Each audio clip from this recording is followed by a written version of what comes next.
sometimes when I'm doing videos, my personal opinion kind of gets lost within the analysis, me trying to portray things from multiple sides, or me trying to be humorous. And it can sometimes be kind of hard to tell what I actually think about something. And if people want me to do more videos like this, giving my personal opinion, then I'll go ahead and do them. So I want to talk about a bit about how I feel about the Russo-Ukraine war without me just trying to do analysis or give multiple people's opinion. So I have the boring opinion that the whole thing is very complex and nuanced. So I think if you look at this from Russia's perspective, Russia is used to being a great power. It's been a great power since like the 17th century, maybe even earlier. It used to encompass a lot more territory and peoples than it currently does, such as Belarus, Ukraine, the Baltic states, more of the Caucasus, Kazakhstan, all those kind of areas. And when the Cold War ended and the Soviet Union collapsed, Russia was kind of reduced to being a third-rate power. Well, it still had a large military and nuclear weapons and stuff. The 90s were an extremely traumatic period. Crime was rampant, corruption was off the charts, there was hyperinflation, Russia had to default on its debts, and it was basically just pushed around and mocked by its former adversaries in the West. I think part of what brought Putin to power was people saw in him a chance for Russia to become a great power again, to build up the country, to maybe reclaim some of the lost territory and get it into a state where the 90s aren't going to happen again, and they can stand up to Europe and the United States on somewhat equal standing. And I do think that it has been a part of Putin's overall policies to restore Russia's sphere of influence and maybe to grab additional territory. Now, there's a couple different ways they've tried to do this. The Eurasian Union, although that really hasn't gone anywhere. There's the Belarus-Russian Union. And there's a number of different international organizations they've tried to create. I've done some research into them. I find the overlapping mix of them very confusing, but I don't know how much actual control it gives Russia, with the notable exception of the union state between Russia and Belarus. So into this state of affairs with Russia being a revisionist state and trying to restore its great power status, we enter into the EU and NATO and America.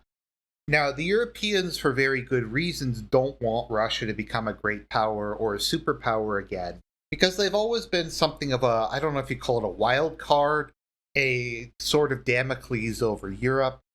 For a long time, I would say France was the most powerful European state, but after they went into severe demographic decline quicker than everybody else, I think you could argue Germany or Russia became the strongest. And there's always been this fear, and this was one of the causes of World War I and World War II, that if Russia is able to industrialize and become a developed country, because of its resources and population, it would basically become an unstoppable juggernaut, and Europe would just live in its shadow. So I think there was a strong desire to not let that happen. And so we kind of get into this proxy war, the new Cold War, whatever you want to call it, wherein Russia is trying to restore influence over what it sees as its natural borders, and Europe tries to prevent this as a way of containing Russia and preventing it from gaining more population or more resources or whatever and just becoming a stronger state. And so the main way they went about this, aside from just having colored revolutions, was inviting all the former Eastern European countries into NATO. And to Russia, this was a very scary and understandably concerning event. If you go back to the Cold War, the only land border I think that Russia shared with NATO is Norway in the far north, which is so small it's not even really worth mentioning. And in the rest of cases, there was a whole bunch of buffer states with pro-Soviet governments that put a bit of distance between them. With all these countries in Eastern Europe becoming part of NATO, Russia was increasingly getting a longer border, either themselves or with Belarus, with hostile countries. And more they were becoming contained. We had color revolutions in Georgia, Armenia, Romania joined NATO, Bulgaria did. They're trying very hard to get Moldova in, and Ukraine obviously was someone else they were trying to get in. So the way I see it from a Russian perspective is that Ukraine represented the red line, because they would have this, NATO would have this massive land border with Russia. Ukraine is considered by a lot of people to be part of Russia or to be their brothers, or they're the people who, other than the Belarusians, who are the closest to them. And I think there was a fear that if Ukraine became part of NATO and wasn't a neutral buffer state or a pro-Russian state, then Russia would be contained forever, and there would always be this threat hanging over their heads. Also, Ukraine is a fairly large country, and as we can see from this war, they've been building up their military a lot over time, so they were a clear and present threat, at least in the Russian opinion. So when we get to the special military operation, I think there was a number of different reasons. I do think in part Putin didn't have a complete objective when he went in. I think the number one reason was to stop Ukraine from joining NATO. I think that was by far the first one. But as time went on, and losses mounted and domestic pressures showed up, Putin just kept coming up with stretch goals, taking more territory. I think they realized at a certain point that the odds of them being able to resolve the conflict through any kind of negotiated settlement or a situation where Ukraine comes out as a neutral country is basically impossible. So the purpose of this war has kind of become, we're going to take a bunch of territory, so more population, more resources, more industry, and that's going to help make the core state stronger. But we're also going to basically either destroy Ukraine to the point where it's never a threat again, or as they say in The Sopranos, decapitate it and do business with what's left of it. So maybe to summarize, is Russia invading Ukraine because it feels threatened, because it feels that a lot of treaties have been broken over time, that if they don't stop Ukraine, if they don't stop NATO there, they're going to basically be doomed? Yes. And is this an imperialist goal to try to restore Russian influence over what they traditionally see as part of Russia? The answer to that, I think, is yes. I think people sometimes oversimplify geopolitics as there being one immediate cause. There may be as the immediate cause being the sole cause. It's often multiple things and multiple pressures that come together. So personally, I am sympathetic to Russia's position because the U.S. didn't tolerate when Cuba became communist. They tried the Bay of Pigs with the Cuban Missile Crisis. If Mexico had become communist during during the Cold War, they would have done something to try to overthrow the government there or invaded it or something like that. Or if Canada had become pro-Soviet. There's no way that the United States would tolerate an enemy foothold so close to them.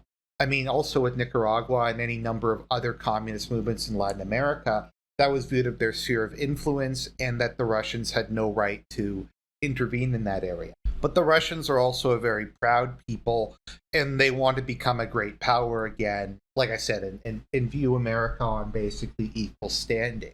But I do also understand that the EU and NATO, well, the NATO was created to oppose Russia and prevent it from expanding, and I do get that NATO sees Russia as really the only immediate threat that can attack them conventionally. And with their military decline and Russia's military buildup, I think, once again, much as with World War I and World War II, there was a thought that if we don't deal with Russia now, then they're going to become too strong in a couple of years for us to deal with them later. And so that's why I think they've kind of gone all in on Project Ukraine, and they keep throwing money and weapons into it. Is to a certain extent, I think they do view it similar to World War II, in that they're afraid if Russia wins there's going to be some sort of domino thing where they're going to expand their influence into the various Eastern European countries, and they're going to be knocking on their door. So from a realist perspective and from a national interest perspective, I can kind of see both sides of this. I don't think it's necessarily, at an actual level, I don't think it is. But on a theoretical level, I do kind of get where both sides are coming from.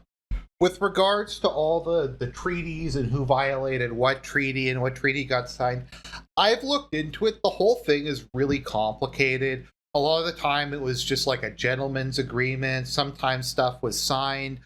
Russia tries to weasel its way out of it. The West tries to weasel their way out of it. There's ambiguous languages and stuff like that.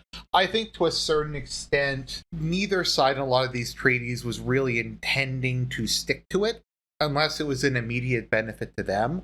But as soon as it became inconvenient or they saw an opportunity to push things in their direction, they were perfectly willing to cancel the treaty and seize the opportunity.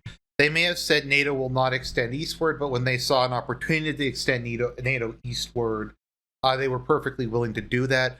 Also, Russia was like, we'll respect the neutrality of these countries, but if they see an opportunity to grab territory or gain influence over different countries, they were also very willing to do it.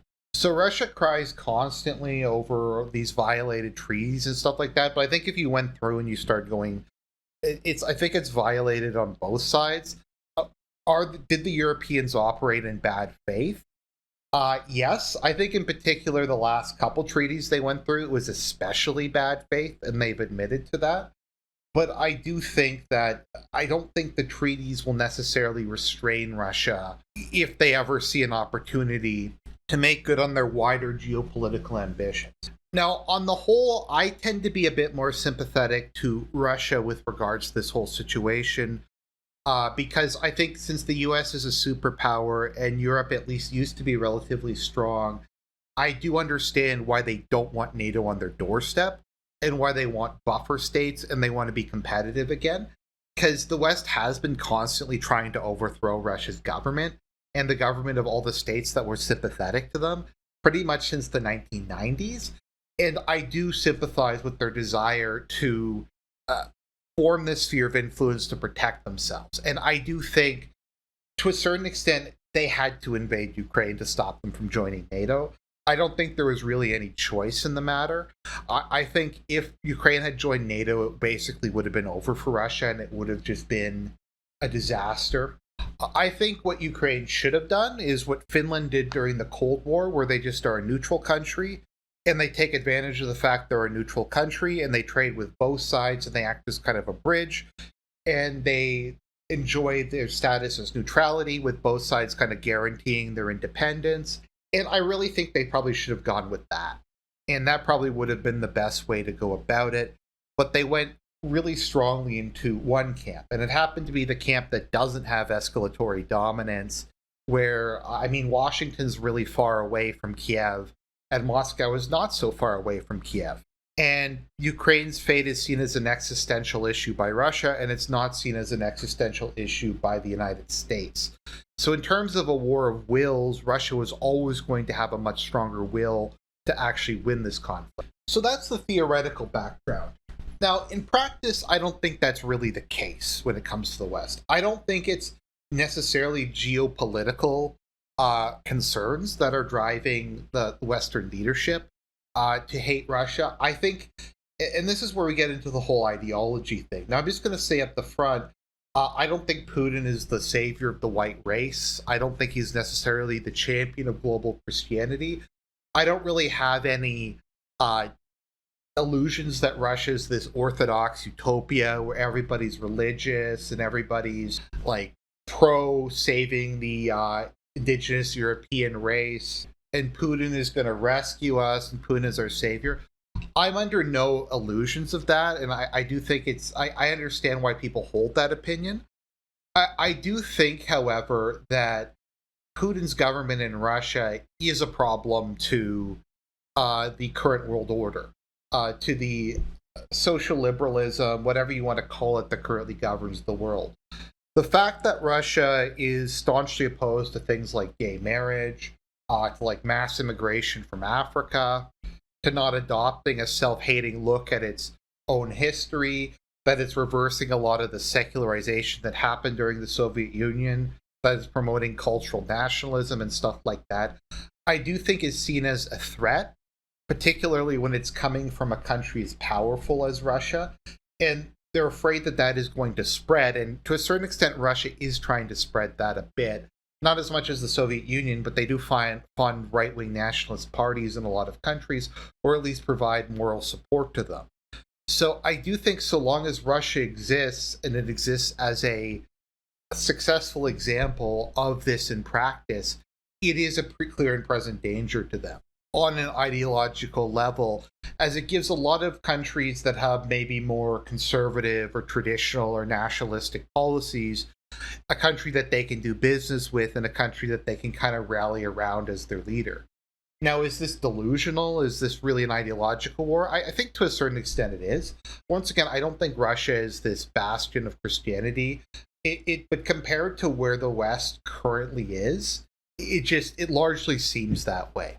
And I think in a lot of instances, the attempts to do colored revolutions or undermine countries surrounding Russia, I don't think is really driven by what I said earlier with regards to political realism or political practicality.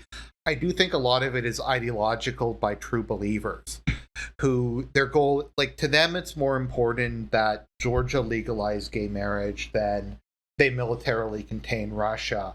And I do think that a lot of them are, like I said, true believers and are committed to spreading their vision of the world.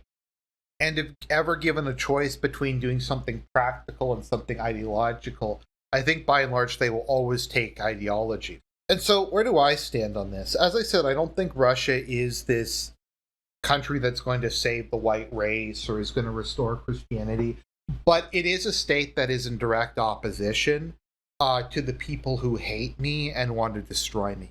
It's in direct opposition to people like Justo, to the ruling class of the EU, Joe Biden, to Tony Blinken, to all these people who have a deep and personal hatred of me and want to wipe me out and wipe out people with similar values to me and people with similar backgrounds to me. And because of that, I think I just kind of sympathize with them for purely kind of practical, pragmatic reasons, because as long as they exist, there's some sort of opposition to what these people are doing. And my kind of hope is if these guys get defeated in Ukraine and they have some egg on their face, maybe this is going to hurt them. Maybe this is going to cause populations to question their popularity. It's going to question the end of history. It's going to question the New World Order, or whatever you want to call it, of the post-Cold War era. I also think it might provide a leader to like an alliance or some sort of group who don't want these things to happen and want to maintain more traditional or religious values, but can do business with Russia instead, or can look to Russia as kind of a guarantor rather than the United States, which demands unconditional capitulation and the complete destruction of whatever the country's traditional identity is. So while I am ideologically sympathetic to Russia, and I think a Russian victory would be much better for me and people who share my views, I'm not under any illusions that Putin's ultimate goal is to save us all and that he's the savior. He might be the savior of the Russian race, but he's not the savior of the white race. And that's fine, because that's not what his job is supposed to be. Now, with regards to Ukraine itself, I think Russia taking it is ultimately less destructive than letting the EU have. There's a point that Ramsey Paul made that really made me understand these things better, where he showed a picture of Hiroshima immediately after the atomic fell on it, and a picture of Detroit back when it was wealthy. And then he showed a picture of Detroit today and a picture of Hiroshima today. And he said, if you were to take the Japanese people and put them in Detroit, and take the people from Detroit and put them in Hiroshima, within a decade or so, Detroit would look like Hiroshima today, and Hiroshima would look like Detroit today. So diversity is ultimately worse than being new. And if Ukraine were to join the EU, then I don't know, I don't even know what kind of stuff they'd force on them, like gay marriage, tranny stuff, unlimited immigration from Africa. And as a Canadian who in my 34 years on Earth has seen my country completely transform as to become unrecognizable, I do think Russia destroying Ukraine is less bad in the long run than letting the EU at it. Because the things that the EU would do to Ukraine and that the collective West would do to Ukraine, I think is probably worse than anything Russia can do. And if Russia is left holding parts of Ukraine at the end, they're responsible for them, and they will have to rebuild them, because if they're part of Russia now, they're Russia's responsibility, and they're integral parts of Russia, and so they have to take care of them the way they take care of a lot of their other provinces. And people might say, well, Argent, that's kind of extreme. How is a total war worse than diversity? better than diversity. Well, if you look at the UK, that has become this like totalitarian police state where they're banning ninja swords, where crime's rampant, where they don't arrest criminals, where you aren't allowed to buy knives and you get arrested over social media posts. The UK is probably more politically repressive than Russia is. It may in some ways even be more repressive than China is. I don't know if they arrest people for owning knives in China. Widespread death and destruction is something that countries have recovered from many times throughout history. Diversity is something I don't know if the West will ever recover from. And it's something that, if it was to recover from, would be probably result in things worse than whatever Russia is doing in Ukraine. Besides that, if you look at the actual civilian casualty figures, they're extremely low. I think it's like 14,000 after 3 years of extremely high intensity war, which is like half to a third of what Israel did in 1 year to the Gaza Strip, which is obviously much smaller in terms of population and size. I do think there is a genuine desire to not kill Ukrainians as much as possible. But once again, I think Russia views this as an existential issue and will spend whatever it costs. Now, with regards to the current situation, I think the war is lost. I think that the industrial balance is so far in Russia's favor in terms of arms production, ammo production, long-range missile production, tank production, aircraft production. Basically, on any metric, Russia far outstrips the West. And even if the West could keep up with the amount of weapons that Russia was producing, there just aren't enough Ukrainians. So much of the population has fled the country. A lot of it's under Russian control.